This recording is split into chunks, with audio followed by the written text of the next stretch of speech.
In the name of Allah, the most merciful, the most compassionate. When we talk about the word Seerah, Sirat, people commonly associate it with the life of the Prophet Muhammad, peace be upon him. Seerah encompasses all the stages of the blessed life of the Prophet Muhammad, peace be upon him, from his birth to his passing, including his personality, attributes, and everything related to him. This includes events before and after the proclamation of prophethood, from the household of prophethood to the caves of Hira and Thar, from the haram of Kaaba to the markets of Taif, from the grazing fields of Makkah to the trading markets of Sham, and from the solitude of his private chambers to the battlefields of the Ghazawat. Every moment of his sacred life is part of the Seerah. Additionally, Seerah writers have included in their works the mention of his pure wives, children, companions, the animals he rode, his weapons, and even his utensils, making the concept of Seerah very comprehensive. Our belief is that the life of the Prophet Muhammad, peace be upon him, is the perfect example for all humanity. This assertion is not based solely on love and devotion, but is also the decision of reason and the testimony of history. Therefore, the study of the Seerah is essential not only for Muslims, but also for non-Muslim nations.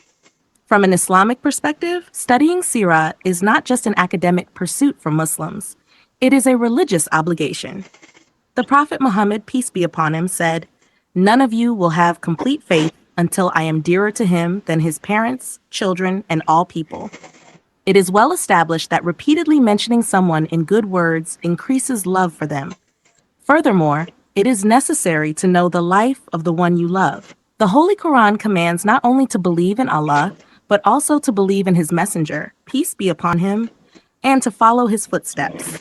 To follow in his footsteps, it is essential to be acquainted with his pure life. The life of the Prophet Muhammad, peace be upon him, provides guidance for people in every walk of life. He was a preacher and a mentor, a judge and an ascetic, a politician and a ruler, a soldier and a leader, and a father and a husband. Therefore, if you are a preacher, the study of the Seerah of the Prophet Muhammad, peace be upon him, will offer you various methods of preaching. You will learn what the correct behavior of a preacher should be during times of difficulty and trials in the cause of promoting the word of Tawheed, the oneness of Allah. If you are leading a family, tribe, or army, or if you hold the reins of government, the study of Seerah will provide you with a strong system and a stable method. The study of Seerah teaches us ascetics the true meaning of asceticism, merchants the objectives and principles of trade, and those undergoing trials about the highest levels of patience and steadfastness. In other words, no matter what field a Muslim is associated with, there is guidance in the life of the Prophet Muhammad, peace be upon him. When darkness and oppression were widespread, and the light of humanity was on the verge of being extinguished, the mercy for all worlds, Prophet Muhammad, peace be upon him, was sent. Then human history began to ascend to new heights. At the age of 15, the Prophet Muhammad, peace be upon him, participated in a peace treaty. He established a single law for both the rich and the poor, the chiefs and the slaves. He was at the forefront of humanitarian services. He presented a complete economic system, according to which the Muslims took control of trade, which had long been dominated by the Jews. In short, as a result of these efforts of the Prophet Muhammad, peace be upon him, the Arabian Peninsula, which was like a battlefield, became a cradle of peace. A society where brothers were enemies became a society where everyone lived in harmony. How did all these changes occur in society? To understand this, the study of Seerah is extremely important so that we can work in the same way and once again establish a peaceful and successful society where the poor and the lower class are not exploited and where there is no trace of oppression and cruelty. In the noble lineage of the Prophet Muhammad, peace be upon him, the tribe of Quraysh, and within it the clan of Banu Hashim, were considered the most honorable. The Prophet Muhammad, peace be upon him, was born into this clan when Heraclius, the Roman emperor, asked Abu Sufyan about the lineage of the Prophet Muhammad, peace be upon him. He acknowledged the nobility of his lineage, even though Abu Sufyan had not yet embraced Islam, and the disbelievers were eager to find any fault in the Prophet, peace be upon him. The lineage of the Prophet Muhammad, peace be upon him, is as follows: Muhammad, son of Abdullah, son of Abdul Muttalib, son of Hashim, son of Abd Manaf, son of Qusay, son of Kilab, son of Murrah. From his mother's side, his lineage is as follows. Amina, daughter of Wab, son of Abd Manaf, son of Zuhra, son of Kilab, son of Murrah. The two lineages converge at Kilab, son of Murrah. The Prophet Muhammad, peace be upon him, was born, according to the most well-known opinion, on the 12th of Rabi al-Awwal, in the year when the king of Yemen attacked the Kaaba with an army of elephants. Seerah writers have also mentioned the dates of 2nd, 8th, and 9th of Rabi al-Awwal, but it is unanimously agreed that his birth occurred on a Monday. Some historians have mentioned the date of his birth as April 20th, 571 CE. The Prophet Muhammad's, peace be upon him, father Abdullah, passed away in Medina before his birth. When the Prophet Muhammad, peace be upon him, was 4 or 6 years old, his mother also passed away on the way back from Medina at a place called Abwa. After the death of his parents, his grandfather took on the responsibility of his upbringing, but when he was 8 years old, his grandfather also passed away. The nobility of the Arabs sent their children to the nearby villages to be nursed, where they grew up healthy and learned pure Arabic. The Prophet Muhammad, peace be upon him, was nursed by his mother for 3 days after his birth, and then by his uncle Abu Lahab's maid, Tauba, for a few days. After that, according to the custom, Halima al-Sadiya took the Prophet Muhammad, peace be upon him, to her tribe, Banu Sa'd, where he was nursed by her. The Prophet Muhammad, peace be upon him, was exceptionally handsome. He was of medium height, with a fair complexion tinged with redness, broad shoulders, and a wide chest. His hair was long and black, reaching his earlobes. He had only about 20 white hairs in his head and beard. His blessed face shone like the full moon. His body was well proportioned and balanced. When silent, he exuded an aura of majesty, and when speaking, his speech was full of freshness and gentleness. Those who saw him from a distance thought he was the most beautiful person they had ever seen, and those who were close felt comfort and sweetness. His speech was incredibly sweet. His forehead was broad, his eyebrows were fine and long, but not joined in the middle. His nose was prominent, his cheeks were soft, and his teeth were bright and spaced slightly apart. Between his shoulders was the seal of prophethood. As the poet Hassan ibn Thabit, may Allah be pleased with him, described, "My eyes have never seen anyone more beautiful than you, nor will they ever see, for no mother has ever given birth to one as handsome as you. You are free from all flaws, as if you were created as you wish to be." In an environment where alcohol consumption, foul language, insults, singing, dancing, and idol worship were rampant, Allah protected the Prophet Muhammad, peace be upon him, from all these evils. Once, the Prophet Muhammad, peace be upon him, intended to attend a gathering at a wedding where music was being played, but as soon as he made the intention, Allah caused him to fall asleep. The Prophet Muhammad, peace be upon him, said, "There is no prophet who did not herd sheep." The companions asked, "O Messenger of Allah, did you also?" He replied, "Yes, I used to herd the sheep of the people of Makkah for some coins." This also teaches that a preacher should work hard and earn his livelihood so that his eyes are not fixed on others' pockets and he is not financially dependent on anyone. This is the true embodiment. When the Prophet Muhammad, peace be upon him, was 12 years old, he accompanied his uncle Abu Talib on a journey to Sham, Syria. On the way, a monk named Bahira recognized him through certain signs and held his hand, saying, "This is the messenger of the Lord of the worlds. Allah will send him as a prophet to be a mercy for the worlds."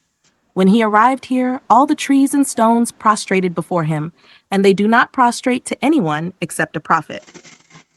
Bahira warned Abu Talib that if he took the boy to Sham, the Jews might try to kill him, so Abu Talib sent him back to Makkah. After some time, the Prophet, peace be upon him, went to Syria with the trade goods of a wealthy woman from Mecca, Hazrat Khadija, Razi Allah Anha. Her servant, Maysara, accompanied him. During this journey, when the Prophet, peace be upon him, entered Syria, another monk, Nestora, also predicted his prophethood.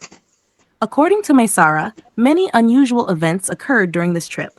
When the sun was intense, clouds would provide shade over the Prophet, peace be upon him.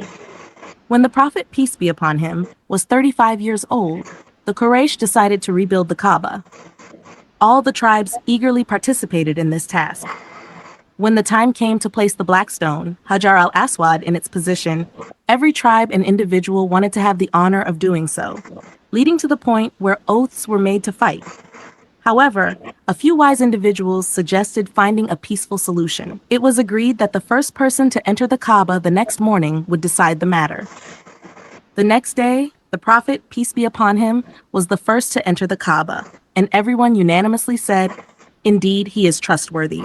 We are satisfied with his decision." The Prophet, peace be upon him, came forward and made a wise decision that pleased everyone. He spread out a cloth and placed the black stone on it. Then, one person from each tribe came forward, and they all lifted the cloth by its corners together. Upon reaching the designated spot, the Prophet, peace be upon him, took the black stone and placed it in its position with his own hands. Upon returning from the second journey to Syria, the Prophet, peace be upon him, married Hazrat Khadija, Razi Allah Anha.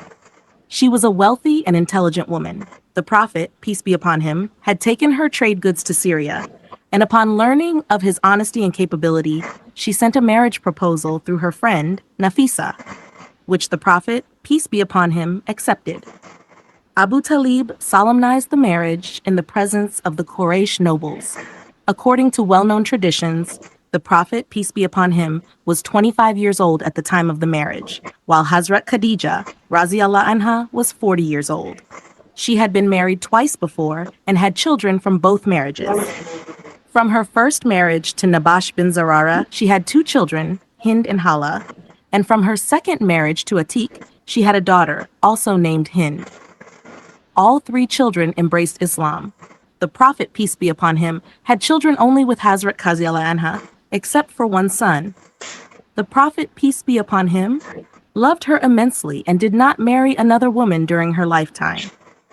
In the 10th year of prophethood, when Hazrat Khadija Razi Allah Anha passed away, the Prophet, peace be upon him, named that year the year of sorrow. In the same year, his uncle Abu Talib also passed away. After the death of Hazrat Khadija, Razi Allah Anha, the Prophet, peace be upon him, married Hazrat Sauda bint Zama, Razi Allah Anha. Both were 50 years old at the time of their marriage. Hazrat Sauda, Razi Allah Anha, had migrated to Abyssinia with her first husband, who later passed away. She died in 23 AH during the caliphate of Hazrat Umar, Razi Allah Anhu. Subsequently, the Prophet, peace be upon him, married Hazrat Aisha Siddiqa, Razi Allah Anha, the daughter of Amir al-Mu'minin, Hazrat Abu Bakr Siddiqa, Razi Allah Anhu. Hazrat Aisha, Razi Allah Anha, lived for 48 years after the Prophet's, peace be upon him, passing. The Prophet, peace be upon him's fourth marriage was with Hazrat Hafsa, Razi Allah Anha, the daughter of Amir al-Mu'minin Umar ibn al-Khattab, Razi Allah Anhu. She was previously married to Hazrat Kunais bin Huzafa al-Sahmi, Razi Allah Anhu, who was injured in the Battle of Badr and later passed away due to those wounds. The Prophet, peace be upon him's fifth marriage was with Hazrat Zainab bint Khuzaimah, Razi Allah Anha, who passed away shortly after the marriage. The sixth marriage was with Hazrat Salama, Razi Allah Anha. She was previously married to Abdullah bin Abdul Asad. Hazrat Salama, Razi Allah Anha, participated in both migrations. She passed away in 62 AH at the age of 84. The Prophet, peace be upon him, seventh marriage was with Hazrat Zainab bint Jash, Razi Allah Anha, who was his paternal cousin. She was previously married to the Prophet's, peace be upon him, freed slave and adopted son, Hazrat Zayd, Razi Allah Anhu.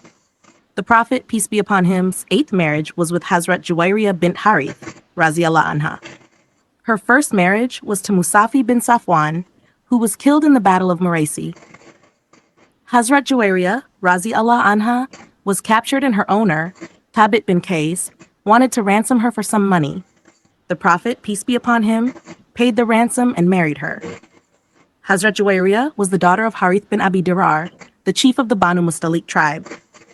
The Prophet, peace be upon him's ninth marriage was with Hazrat Habiba, Razi Allah Anha, the daughter of Abu Sufyan, Razi Allah Anhu.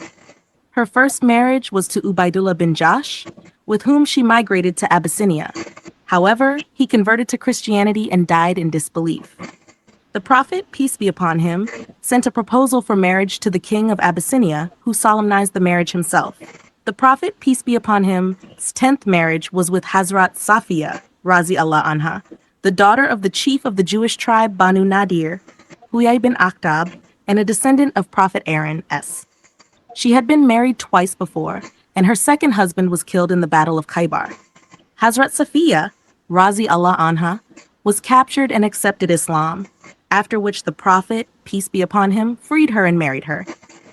The Prophet, peace be upon him's 11th marriage was with Hazrat Maimuna bint Harith, Razi Allah Anha, who had also been married twice before.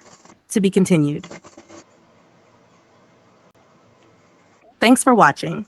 If you're new to this channel, please subscribe, like, and share the video.